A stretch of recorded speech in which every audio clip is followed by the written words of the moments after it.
갈릴리 호수, 우리 성경에서 많이 등장하는 곳이죠. 게네사렛 호수라고도 하고, 또 분명히 호수인데도 갈릴리 바다 혹은 디베랴 바다 그렇게 부르기도 하고, 성경 어느 곳에서는 갈릴리 해변가, 호숫가를 해변가라고도 호칭을 합니다. 틀림없이 호수인데 유대인들은 전통적으로 갈릴리 호수를 바다라고 부르기를 좋아했고 바다라고 칭했습니다. 갈릴리 바다에는 일기예보가 통하지 않는다, 그런 말이 있습니다. 평상시에는 유리알처럼 잔잔하던 갈릴리 호수가 저 북쪽 헬몬산, 여름에도 눈이 있는 해발 2850m 그 높은 곳에서 찬기류가 형성이 돼서 지중해보다 수면이 무려 200m나 낮은 갈릴리 호수로 흘러 내려오면 회오리 바람이 생깁니다. 그리고 그 회오리 바람은 무서운 풍랑을 일으킵니다. 언제 그런 일이 있을는지 알 수 없기 때문에, 그래서 갈릴리 바다는 일기예보가 통하지 않는다, 그렇게 말을 합니다. 오늘 읽었던 본문의 말씀에도 제자들이 한밤중에 바다 한가운데로 항해하다가 무서운 풍랑을 만나서 죽을 고비를 겪게 됩니다. 이때 예수님께서 물 위로 걸어서 고난당하는 제자들을 찾아오셨습니다. 놀라는 제자들에게 내니 안심하라, 두려워하지 말라 말씀하시고 그들의 마음에 평안을 주셨고, 예수님이 배에 오르시니 풍랑이 잔잔케 됩니다. 이것은 하나의 표적입니다. 예수님께서 하나님 되심을 우리에게 보여주고 있는, 요한복음 계속 지금 살피고 있는데 이제 5번째 표적을 오늘 우리가 이제 함께 살핍니다. 요한복음은 이 이야기를 아주 간결하게 기록해주고 있습니다마는 마태복음과 마가복음에는 조금 더 자세하게 설명을 해주고 있습니다. 이 본문을 가지고 풍랑을 잔잔케 하신 이 사건을 통해서 오늘 우리들에게 주시는 영적인 교훈을 함께 나누려고 합니다. 먼저 생각하려는 것은 고난에 대한 문제입니다. 인생길에 수시로 찾아오는 고난, 우리가 어떻게 이해하고 어떻게 대해야 할 것인가. 우리 흔히 인생을 바다와 같다, 그렇게 말합니다. 인생은 고해다, 그런 말도 있죠. 끊임없이 부는 바람, 풍랑이는 그런 바다와 같은 것이 우리 인생의 삶이다. 바다를 항해하다 보면 필연적으로 피할 수 없이 바람을 만나게 됩니다. 그런데 바다에서 만나는 바람은 때로는 순풍도 있습니다. 적당한 바람이 내가 가고자 하는 목표를 향해서 불어주어서 도움이 될 때도 있습니다. 근데 그런가 하면 어떤 때는 역풍이 불어서 반대로 바람이 불어 목적지를 향하여 나아가질 못합니다. 때때로는 원치 않는 아주 강한 그런 바람을 만나서 파도가 치고 배가 파손되고 생명을 잃기도 합니다. 그래서 인생의 항해가 쉽지 않은 것입니다. 인생을 살아가면서 수없이 겪게 되는 고난에 대한 바른 이해가 필요합니다. 먼저 고난은 보편성을 가지고 있습니다. 다시 말하면 누구에게나 오는 것이 고난이다, 그런 얘기입니다. 오늘 예수님의 제자들은 바다에서 겪는 일들에 대해서 아주 많은 경험을 가지고 있고 배를 다루는 기술이나 모든 면에 아주 노련한 그런 어부들 출신이었습니다. 그들에게 풍랑이 왔고 그 풍랑이 그들에게도 여전히 고난이었습니다. 그렇습니다. 노련한 어부라고 바람이 비켜가지 않습니다. 초보자라고 바람이 봐주지 않는다, 그런 얘기입니다. 우리가 잘 아는 복음성가 가운데 주님 손잡고 일어서세요, 김석균 씨가 부른 그런 찬양인데, 그런 곡이 있는데 그 복음성가의 가사 말이 참 너무 좋습니다. 제가 1절을 좀 읽어드릴게요. 왜 나만 겪는 고난이냐고 불평하지 마세요. 고난 뒤편에 있는 주님이 주실 축복 미리 보면서 감사하세요. 너무 견디기 힘든 지금 이 순간에도 주님이 일하고 계시잖아요. 남들은 지쳐 앉아 있을지라도 당신만은 일어서세요. 힘을 내세요. 힘을 내세요. 주님이 손잡고 계시잖아요. 주님이 나와 함께함을 믿는다면 어떤 역경도 이길 수 있잖아요. 참 아주 좋은 가사입니다. 깊은 뜻을 가지고 있는데, 근데 그 시작이 왜 나만 겪는 고난이냐고 불평하지 마세요. 왜 다른 사람은 다 평안하게 잘 사는 것 같은데 왜 내 인생은 왜 이렇게 힘들어요? 이렇게 절규하시는 분이 계십니다. 사실은 평안하게 보일 뿐이지 누구에게든지 다 고난의 바람은 불고 있습니다. 형태와 모습이 다를 뿐이지 모든 인생은 예외 없이 인생길에 수많은 고난을 겪도록 그렇게 돼 있는 것입니다. 나만 겪는다고 생각하면 더 힘들고 그게 또 불평이 되기도 하고 그런 것입니다. 엘리야를 기억하죠?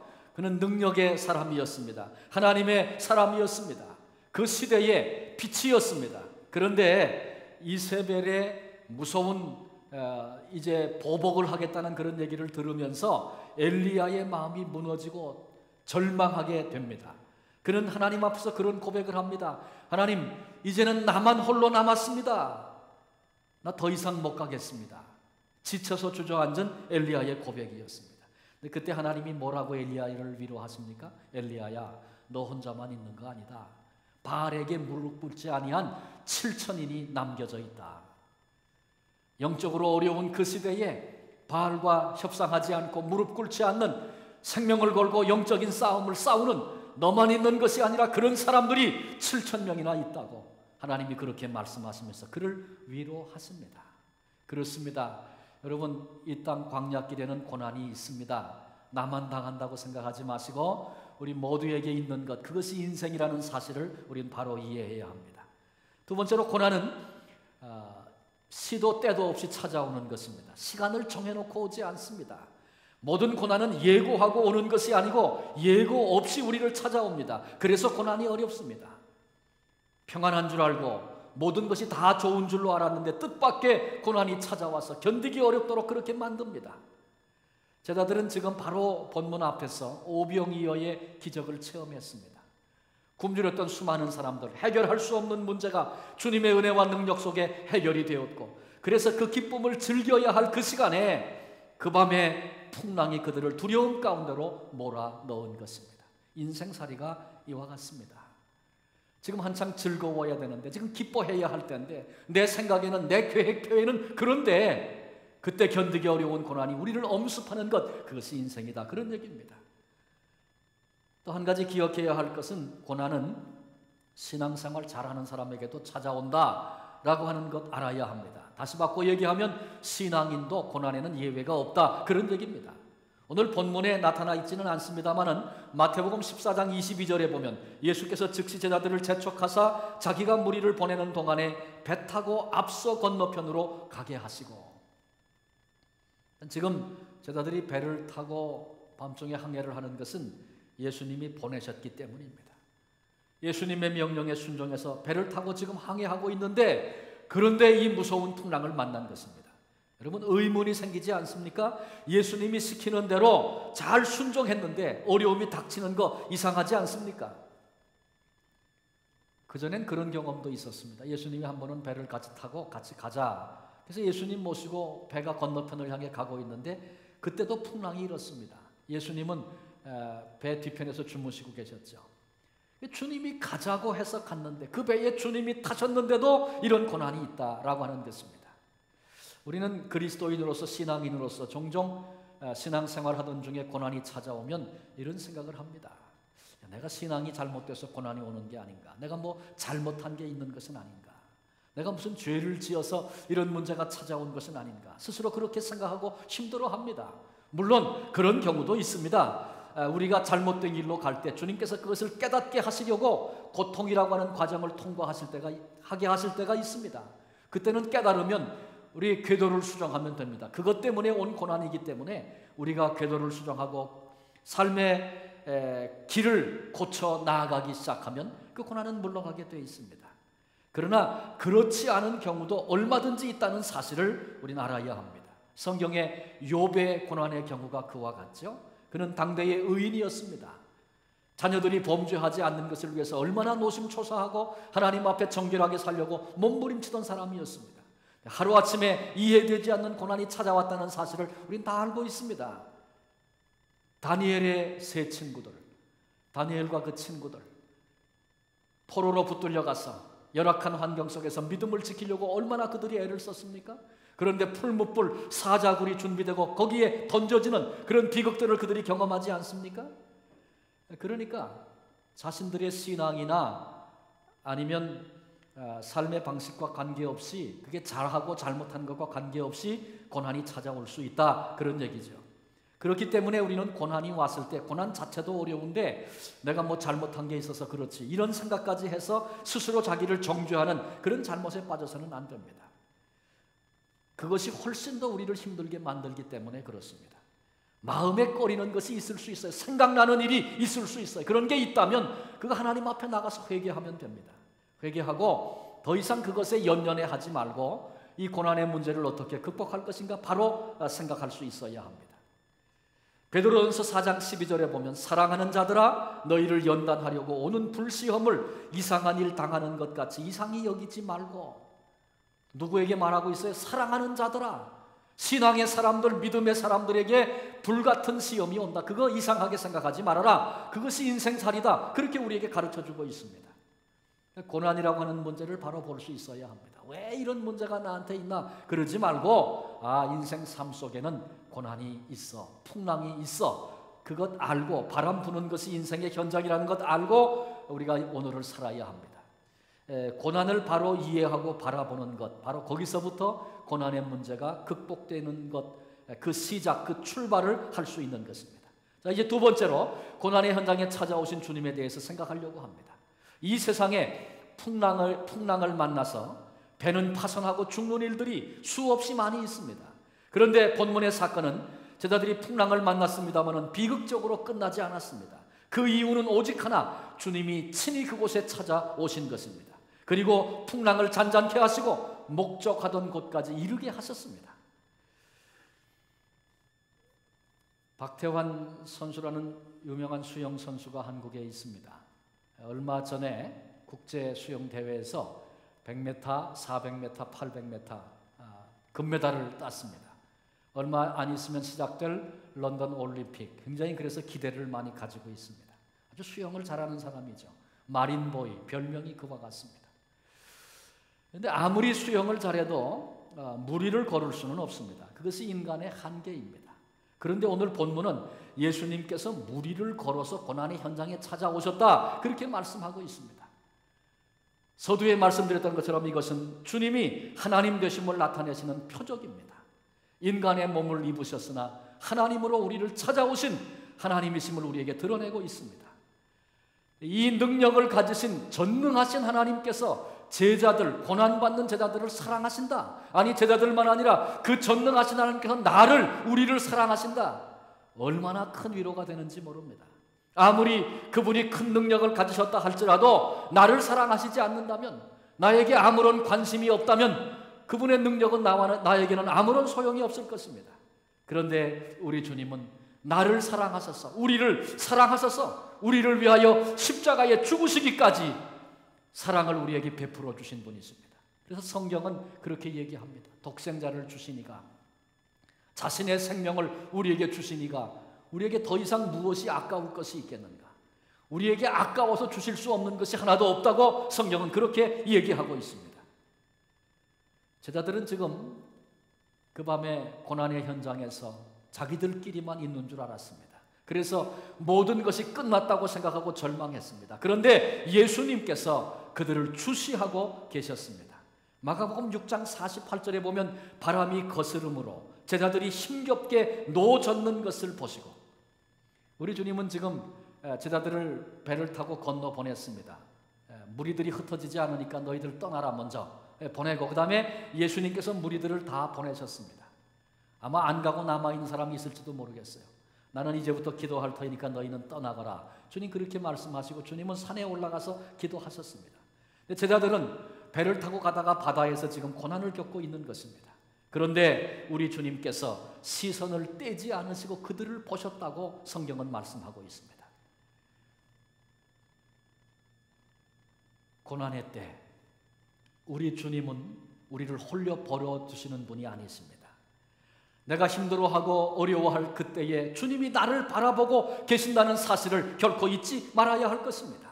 반드시 그 주님이 우리를 도와주실 것입니다. 이사야 선자는 이렇게 얘기합니다. 여인이 어찌 그 젖 먹는 자식을 잊겠으며 자기 태에서 난 아들을 긍휼히 여기지 않겠느냐. 그들은 혹 잊을지라도 나는 너를 잊지 아니할 것이라. 내가 너를 내 손바닥에 새겼고. 젖 먹이는 자식을 잊어버릴 어미가 어디 있겠습니까? 자기가 낳은 아들을 긍휼히 여기지 않을 어미가 어디 있겠습니까? 그런데 혹 그들이 잊을지라도 나는 결코 너희를 잊지 않겠다고, 너희들은 내 손바닥에 새겨 있다고 그렇게 하나님 말씀하십니다. 결코 주님은 우리를 잊지 않으시는 분이십니다. 우리를 기억하시는 분, 우리를 보고 계시고 우리의 신음소리까지 듣고 계시고 그리고 반드시 우리를 도와주시는 분, 그분이 사랑의 주님이십니다.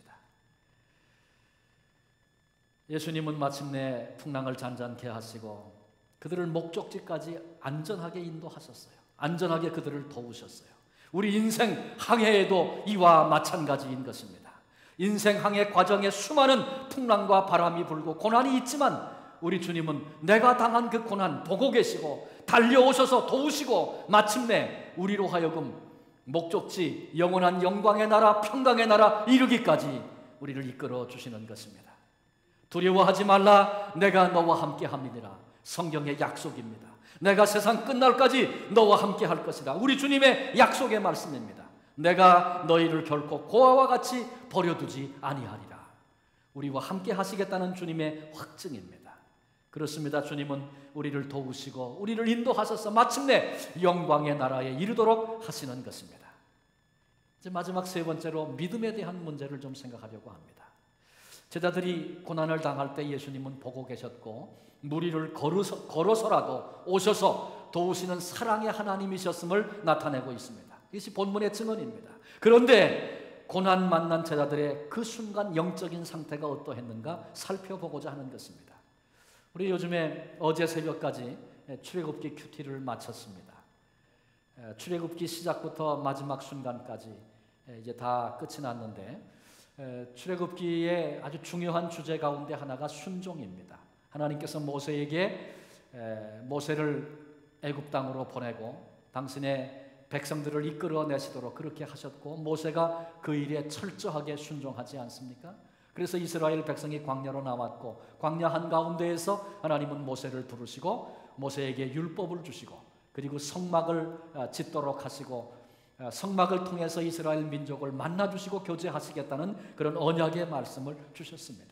마지막 부분에 와서 성막을 하나님이 지시하신 대로 모세가 여러 사람들과 더불어서 그걸 다 만들었어요. 그리고 그것을 세팅하고 다 세워놓았을 때에 하나님의 영광이, 하나님의 임재가 그곳에 나타나서 하나님을 끝까지 순종하는 이들에게 하나님이 함께 하시고 나타내시는 그 영광을 그들로 경험하게 하셨습니다.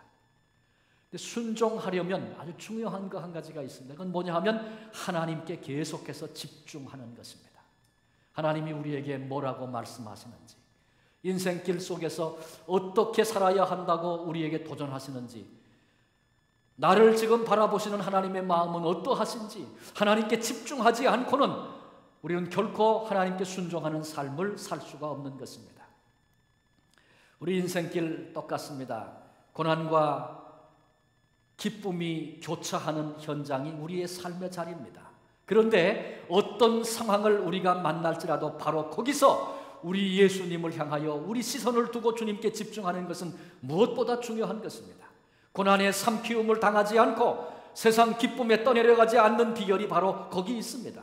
그러므로 어떤 환경, 어떤 자리, 바로 거기서도 예수님 바라보고 예수님께 집중하는 것, 그것을 믿음이라고 말해도 좋습니다. 그런데 지금 제자들은 갈릴리 바다 큰 바람, 큰 풍랑 가운데 위기를 만났습니다. 그 자리에서 그들은 지금 예수님에 대해서 전혀 기대도 집중도 하지 않고 있습니다. 다시 바꿔 얘기하면 믿음을 보이지 못하고 있는 제자들의 모습을 볼 수 있어야 합니다. 고난 앞에서 그들이 지금 불신앙에 빠져 있는 것입니다. 풍랑이 밀려왔을 때 우리 요한복음 지금 보고 있는데 첫 번째 표적은 가나에서 물로 포도주를 만드신 사건이었죠. 그 다음에 왕의 신하를 말씀으로 치료하셨던 사건, 38년 된 병자가 일어나 침상을 들고 자리를 들고 걸어갔던 사건, 그리고 오병이어 사건을 계속해서 우리가 살폈습니다. 이런 주님의 표적을 경험했던 제자들이 지금 풍랑과 위기를 만나면 주님을 생각해야 되지 않겠습니까? 능력의 주님이 함께만 계신다면 우린 괜찮을 텐데, 걱정하지 않아도 될 텐데, 그게 정상이 아니겠습니까? 오병이어 사건을 바로 불과 몇 시간 전에 경험했습니다. 그 수많은 사람들이 굶주렸던 문제가 주님의 능력 안에서 해결되고, 그 감격을 경험했던 제자들이 지금 풍랑을 만났는데 예수님 생각은 까맣게 잊어버리고 있는 것입니다. 성경에는 물론 그들이 예수님 생각도 안 했다, 잊어버렸다, 그런 얘기는 안 나와 있습니다. 그런데 예수님께서 무리를 걸어서 그들에게 오셨을 때 만일 예수님을 그들이 기대했다면, 기다리고 있었다면, 아, 주님이 오셨군요, 이제는 됐습니다, 더 이상 걱정하지 않아도 되겠군요, 그리고 기뻐하고 즐거워해야 되지 않겠습니까? 그런데 그들은 예수님을 알아보지 못했고 두려워 떨었다고 성경은 말합니다. 마태복음과 마가복음의 동일한 기사를 읽어보면 그들이 찾아오신 예수님을 바라보면서 유령인 줄로 생각하고 소리를 지르고 무서워했다, 성경은 그렇게 말씀하고 있습니다. 마가복음 6장 52절을 보면 이는 저희가 그 떡 떼시던 일을 깨닫지 못하고 도리어 마음이 둔하여졌음이로라. 왜 그들이 예수님을 뵙고도 예수님인지를 알아보질 못하고 두려워하고 소리를 지르고 유령이라고 생각하고 있습니까?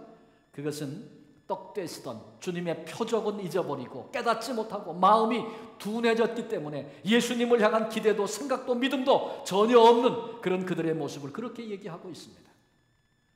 그래요, 오병이어 그 은혜를 그들이 기억했다면 주님을 의뢰하고 주님께 도움을 요청하고 주님을 바라보았을 것입니다.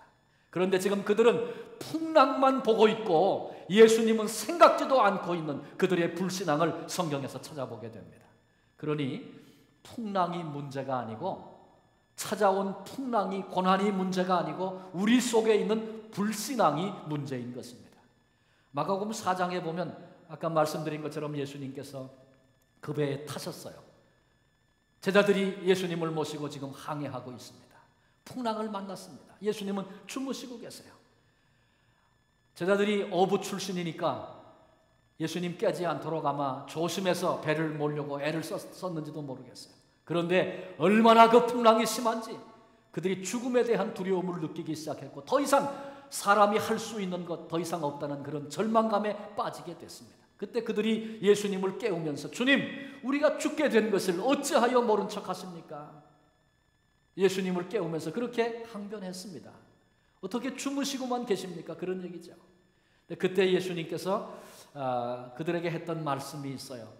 풍랑을 잔잔케 하시면서 주님이 이 믿음이 적은 자들아 왜 의심했느냐, 그렇게 말씀하셨습니다. 문제는 믿음이라는 것입니다. 예수님을 메시아로 하나님의 아들로 믿고 따랐던 그들이 지금 주님이 그 배에 계심에도 불구하고 배가 풍랑으로 인해서 파손되고 죽음에 대한 두려움을 그들은 느끼면서 불신앙에 빠진 것입니다. 그래서 이 믿음이 적은 자들아, 주님이 그들을 향하여 그렇게 말씀하셨습니다. 그때도 풍랑의 문제에서 풍랑이 문제가 아니고 믿음이 문제라고 주님이 말씀하셨다면 오늘 만난 풍랑에서 여전히 그것을 믿음으로 적용하고 풍랑이 문제가 아니고 믿음이 문제라고 생각하면서 주님을 기대하고 주님을 향한 믿음으로 이 고난을 감당해야 하지 않겠습니까?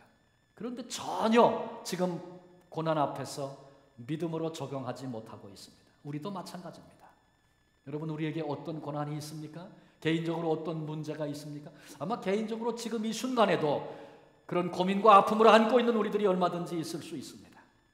그런데 이 순간에 이 고난의 문제 앞에서 나는 믿음을 가지고 주님의 역사하심과 주님께서 치유하실 것과 회복해 하실 것을 기대하며 기다리고 있는 사람입니까?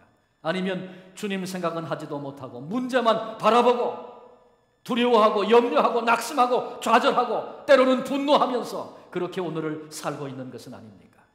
오늘 우리의 모습을 살펴보아야 합니다. 그리고 어떤 일을 만나도 믿음으로 반응하며 주님의 손 안에서 회복되는 이 놀라운 축복을 경험하고 진정한 삶의 목적지에까지 도달하게 하시는 그 은혜를 누리며 오늘을 살 수 있는 우리 모두가 되시기를 바랍니다.